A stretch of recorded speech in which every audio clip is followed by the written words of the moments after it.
Good afternoon everyone. आज हम लोग बात करेंगे जिबरेलिन के बारे में। ठीक है, जैसे हम लोग ऑक्सिन के बारे में बात किए थे, ऑक्सिन के बारे में पढ़े थे।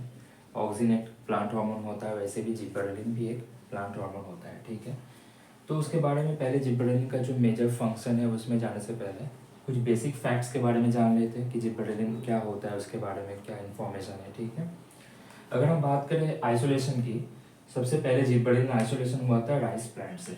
अब ये जो आइसोलेशन है थोड़ा सा इम्पॉर्टेंट है, क्योंकि जो राइस प्लांट था एक फंगस से अफेक्टेड हुआ था, उसका नाम था जिबरेला फुजीकोरी। ठीक है, एक फंगस था। तो ये जिबरेला फुजीकोरी जो फंगस है उसने जो राइस प्लांट को अफेक्ट किया था, उसको डिस्कवरी किया था एक साइंटिस्ट ने, उसका नाम था कुरोसावा, एक जापानी साइंटिस्ट था। ठीक है, तो अगर बात करें जिबरेलिन सबसे पहले कहाँ डिस्कवर किया गया था, rice plant infected with gibberella fujikuroi fungus. ठीक है, एक और डिस्कवरी हुआ था, उसको डिस्कवरी नहीं, उसको एक्सपेरिमेंट हम कह सकते हैं, उसका नाम था एंडोस्पर्म एक्सपेरिमेंट। जो मिलेट्स होता है बेसिकली, एंडोस्पर्म एक्सपेरिमेंट, इसमें क्या हुआ था, जो मिलेट्स होता है, एक मिलेट होता है, ठीक है, उसका नाम है बर्ले, एक मिलेट बर्ले। बर्ले का जो एंडोस्पर्म है उसमें देखा गया था जिबरेलिन बहुत जल्दी उसका जो एंडोस्पर्म है उसको मेल्ट करता है। जिबरेलिन जो बर्ले का एंडोस्पर्म होता है उसको बहुत फास्ट रैपिडली मेल्ट कराते हैं। ठीक है, उसके पीछे रीज़न क्या था, बाद में पता चला था कि जो रीज़न है वो कि जो जिबरेलिन एंजाइम को एक्टिवेट करता है। अब मोल्टोज और कोई भी मोल्ट होता है वो उसको डाइजेस्ट करने वाला एंजाइम क्या होगा, अमाइलेस एंजाइम होगा। तो अमाइलेस एंजाइम जो रिलीज हुआ था जिबरेलिन के कारण, वो बहुत जल्दी उसका जो एंडोस्पर्म था उसको डाइजेस्ट किया था, किसके अंदर, बार्ली के अंदर। ठीक है, ये बेसिकली एक एक्सपेरिमेंट था एंडोस्पर्म के ऊपर। अगर हम बात करें टाइप्स की, वैसे तो बहुत सारे जिबरेलिन का टाइप्स होता है, हम लोग को बस 3 मेजर टाइप्स के बारे में जानना है। उनमें से भी जो भी सबसे ज़्यादा एबंडेंट है, सबसे ज़्यादा जो अवेलेबल होता है वो होता है GA3। ये जो टाइप है जिबरेलिन A3, ये सबसे ज़्यादा एबंडेंट और most available type of gibberellin होता है। ठीक है, थोड़ा सा स्ट्रक्चरल बात करते हैं उसमें। बेसिकली जिबरेलिन एक डाइटर्पिनॉइड कंपाउंड होता है। अगर हम उसकी बेसिक स्ट्रक्चरल यूनिट की बात करें, वो आइसोप्रीन यूनिट से बना हुआ होता है। ठीक है, अगर हम जिबरेलिन की बेसिक स्ट्रक्चरल यूनिट की बात करें, आइसोप्रीन यूनिट से वो फॉर्मेशन होता है। फिर बात करते हैं कुछ इनहिबिटर्स की, जो जिबरेलिन का नेचुरल फंक्शन है उसमें इनहिबिशन डालता है। ठीक है, उसका नाम इंपॉर्टेंट हो जाता है फॉस्फिन डी, EMO1618, एंसीमिडल, एक्लोब्यूट्राजोल। ठीक है, ये कुछ जाने माने इनहिबिटर्स है जो बेसिकली सिंथेटिक इनहिबिटर्स है। बेसिकली जिबरेलिन का जो इफेक्ट है, जो फंक्शन है, कभी कभी उसको इनहिबिट करने के लिए अप्लाई किया जाता है। बेसिकली जिबरेलिन का सबसे ज़्यादा जो इम्पोर्टेंट फंक्शन है वो होता है कि स्टेम को इलांगेशन करना, जब कोई भी डुअर्फिज्म होता है उसको ब्रेक करके जो प्लांट का हाइट होता है उसको इंक्रीज कराना। तो कभी कभी प्लांट का हाइट जो होता है उसको डिक्रीज करना भी जरूरी होता है कमर्शियल पर्पस में। कुछ प्लांट के लिए वो इम्पोर्टेंट होता है हाइट डिक्रीज करना। तो उसमें प्लांट जो नेचुरल जिबरेलिन होता है उसका जो नॉर्मल फंक्शन होता है उसको कम करने के लिए, उसमें इनहिबिशन डालने के लिए ये सिंथेटिक केमिकल जो है उसको अप्लाई किया जाता है। फिर नेक्स्ट बात करते हैं जिबरेलिन का प्रोडक्शन। अगर हम बात करें साइट की, gibberellin as other plant hormone वो नेचुरली कहाँ प्रोडक्शन होता है उसका, जो भी ग्रोइंग पार्ट होता है, जो भी ग्रोइंग पार्ट्स होता है, फॉर एग्जाम्पल एपिकल टिश्यूज। ठीक है, फिर फ्लावर, लीव्स, जो भी प्लांट की ग्रोइंग पार्ट्स होता है उसमें जिबरेलिन का सफिशिएंट प्रेजेंस देखने को मिलता है। ठीक है, मतलब हर एक ग्रोइंग पार्ट से जिबरेलिन को आइसोलेट किया गया था। ठीक है, तो ये था कुछ बेसिक फैक्ट्स जिबरेलिन के बारे में। अब जाके हम लोग डिस्कस करेंगे जिबरेलिन का जो मेजर फंक्शन है, वो फंक्शन कैसे होता है और क्यों करता है, वो हम डिटेल में डिस्कस करेंगे। ठीक है,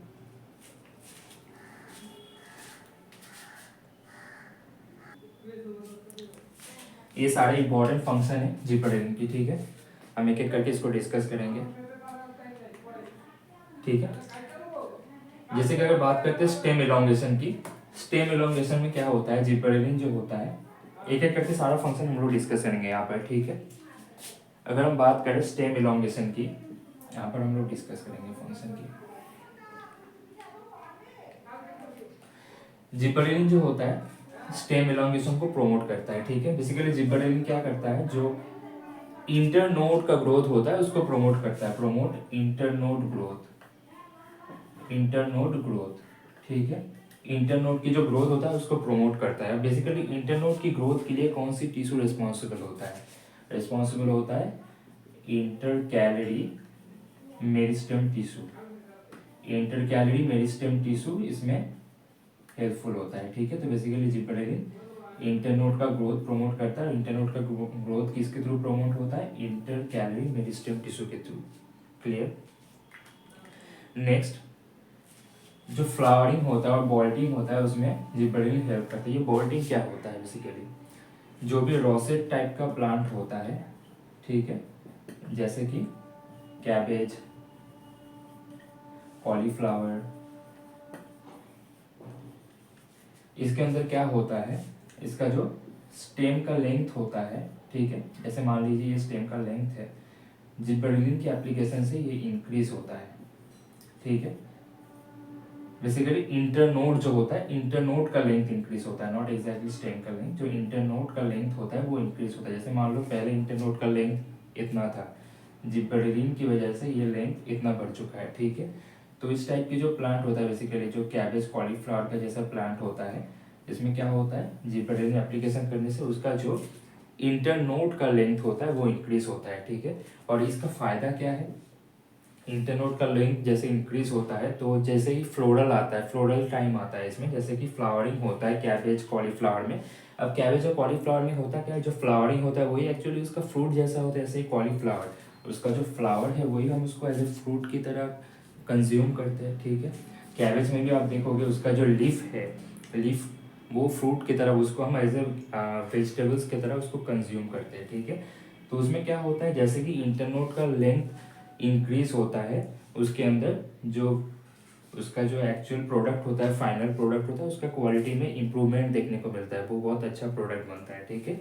इसको हम कहते हैं बॉल्टिंग। Basically बॉल्टिंग is a mechanism of internode elongation prior flowering in rosette plants. Flowering होने से पहले इंटरनोड का जो लेंथ इंक्रीज होता है उसको हम कहते हैं बॉल्टिंग मैकेनिज्म, ठीक है। तो ये कुछ पर्टिकुलर प्लांट्स के लिए, खास करके जो रोसेट कैटेगरी से बिलोंग करता है उसके लिए काफ़ी हेल्पफुल मैकेनिज्म होता है। फिर हम बात करते हैं सेक्स डिटर्मिनेशन इन फ्लावर। कुछ पर्टिकुलर प्लांट्स के लिए जिब्रेलिन फ्लावर, जो फ्लावर उसका सेक्स होता है, मतलब मेल या फीमेल होता है, वो डिटरमाइन करता है, ठीक है। अगर बात करें हम लोग स्पिनच एंड कुकुम्बर की, इसके अंदर फीमेल फ्लावरिंग को प्रमोट करता है कौन, जिब्रेलिन, जिब्रेलिक एसिड, ठीक है। अगर हम बात करें मेज की, भुट्टे की बात करें, मेज के अंदर gibberellic acid, same gibberellic acid male flowering को प्रमोट करता है, ठीक है। कुछ पर्टिकुलर प्लांट्स के लिए जिब्रेलिक एसिड फीमेल फ्लावरिंग को प्रमोट करता है, कुछ प्लांट के लिए जिब्रेलिक एसिड मेल फ्लावरिंग को प्रमोट करता है, क्लियर। चलो फिर बात करते हैं फ्रूट सेट की। जैसे ऑक्सिन उसका फंक्शन हम लोग पढ़े थे, वैसे जिब्रेलिन भी फ्रूट सेटिंग, दैट मीन जब फ्रूट बनता है, फ्रूट सेट का एक्चुअल मतलब होता है जब फ्लावर से फ्रूट फॉर्मेशन होता है, ठीक है। जब फर्टिलाइजेशन होने के बाद फ्रूट फॉर्मेशन होता है, उस फ्रूट का जो पैटर्न होता है, ठीक है, उसको हम कहते हैं फ्रूट सेट। फ्रूट सेट के बारे में हम आगे डिस्कस करेंगे, ठीक है। उसके रिलेटेड एक पॉइंट्स भी है यहाँ पर। सीड जर्मिनेशन, सीड जर्मिनेशन में क्या होता है, बेसिकली जिब्रेलिन जो होता है, देखा गया है जिब्रेलिक एसिड एक एंजाइम को एक्टिवेट करता है, उसका नाम है अमाइलेज एंजाइम। जो सीड के अंदर एंडोस्पर्म प्रेजेंट होता है, एंडोस्पर्म के अंदर बेसिकली कार्बोहाइड्रेट कंटेंट होता है, और एमाइलेज एंजाइम का फंक्शन क्या होता है, कार्बोहाइड्रेट को ब्रेक डाउन करना, खास करके जो हेटेरोपॉलीसैकेराइड होता है, ठीक है, उसको सिंपल कार्बोहाइड्रेट में कन्वर्ट करना। तो एमाइलेज क्या करता है, सिंपल शुगर में कन्वर्ट करता है, दैट मीन सिंपली स्टार्च को डाइजेस्ट करता है, starch break down the starch, ठीक है, और स्टार्च को ब्रेक डाउन करके सिंपल शुगर में कन्वर्ट करता है। और ये सिंपल शुगर इजीली प्लांट के लिए डाइजेस्टेबल होता है, और जब भी प्लांट के लिए सिंपल शुगर अवेलेबल होता है उसके अंदर फास्ट ग्रोथ देखने को मिलता है। तो सीड के अंदर जो स्लीपिंग फेज होता है, जो क्विजेंट फेज होता है, उसको ब्रेक डाउन करता है कौन, जिबरेलिन, और उसके अंदर अच्छा खासा ग्रोथ और सीड का फास्ट ग्रोथ जो होता है उसको प्रोमोट करता है। फिर बात करते हैं delay in leaf senescence. Senescence क्या होता है? सेनेसेंस का मतलब होता है कि कोई भी फ्लावर या कोई भी प्लांट में उसका जो भी पार्ट्स होता है उसके अंदर बुढ़ापा आना, जैसे उस फ्लावर, लीफ, फ्रूट, उसके अंदर जो एजिंग और बुढ़ापे का प्रोसेस होता है उसको हम कहते हैं सेनेसेंस। ठीक है, तो जिबरेलिन सेनेसेंस का जो प्रोसेस होता है उसको स्लो डाउन कर देता है और improve the self life of fruit. ठीक है, अब जैसे सेनेसेंस का प्रोसेस कम हो जाएगा, ठीक है, सेनेसेंस बेसिकली एनहांस करता है एक और प्लांट हार्मोन, उसका नाम इथिलीन, वो हम लोग आगे पढ़ेंगे। गैसियस प्लांट हार्मोन होता है, एकमात्र गैसियस हार्मोन होता है जो प्लांट में अवेलेबल होता है। तो इथिलीन की वजह से जो लीफ होता है उसका सेल्फ लाइफ कम होता है, मतलब इथिलीन की वजह से दो टाइप का फ्रूट देखने को मिलता है, क्लाइमेक्टेरिक फ्रूट जिसके अंदर बहुत ज़्यादा इथिलीन कंटेंट होता है, तो उसकी वजह से उस फ्रूट का सेल्फ लाइफ कम हो जाता है। तो सेल्फ लाइफ को मेंटेन करने के लिए जिबरेलिन का होना जरूरी है। जिबरेलिन अगर सफिशिएंटली प्रेजेंट होता है तो लीफ जो फ्रूट होता है उसका सेल्फ लाइफ लॉन्जिविटी इंक्रीज होता है। ठीक है, after ripening, even before ripening भी वो मेंटेन करता है।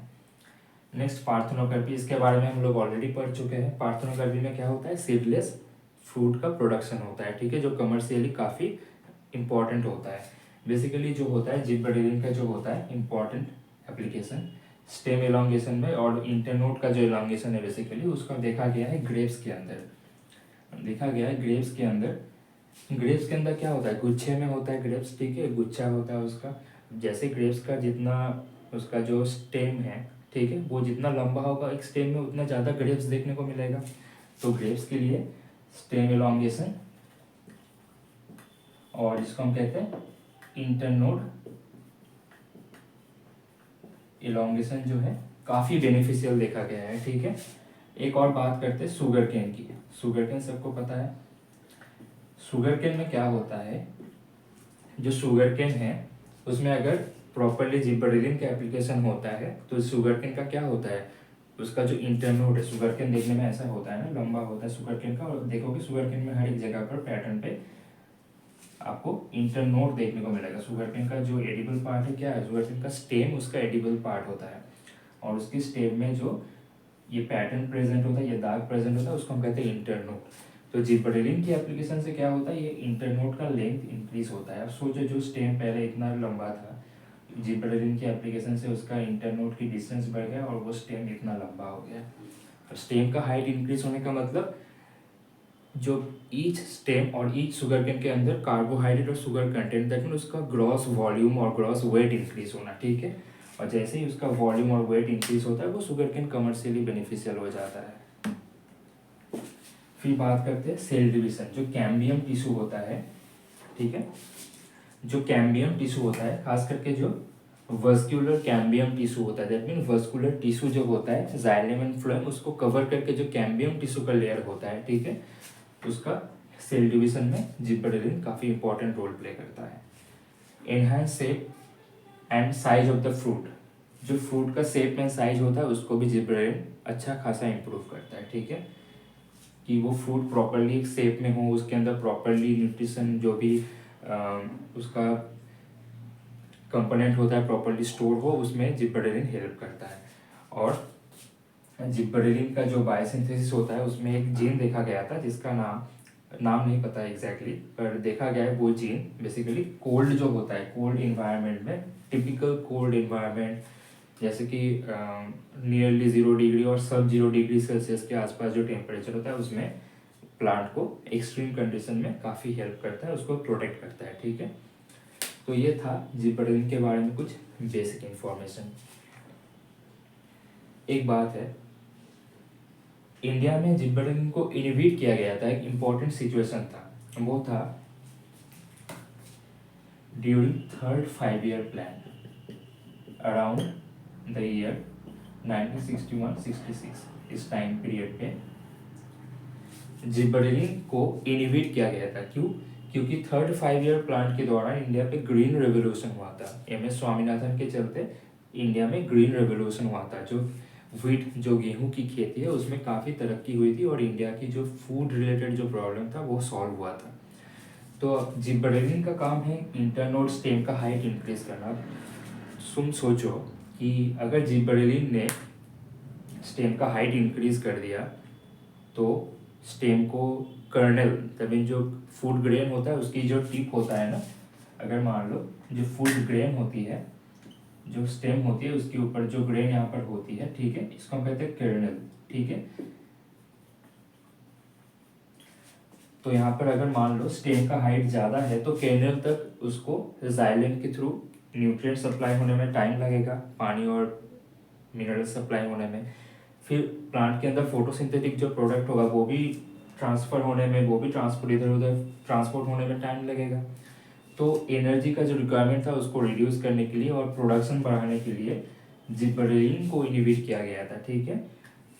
ये ग्रीन रेवोल्यूशन का एक पार्ट था जिसमें ग्रीन रेवोल्यूशन के दौरान, ग्रीन रेवोल्यूशन के चलते याद रखना जिबरेलिन हार्मोन को इनिवेट किया गया था कि प्लांट का हाइट ज़्यादा ना हो।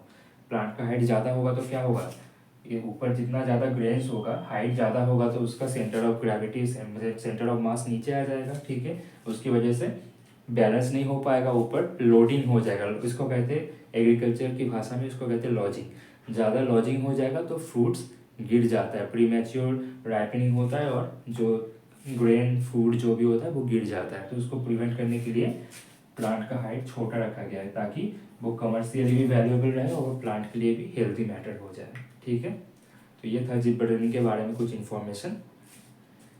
इसके रिलेटेड कोई भी क्वेश्चन हो, कोई भी डाउट हो तुम लोग पूछो, अगर नहीं है तो कोई बात नहीं, नेक्स्ट हार्मोन में हम लोग डिस्कस करेंगे।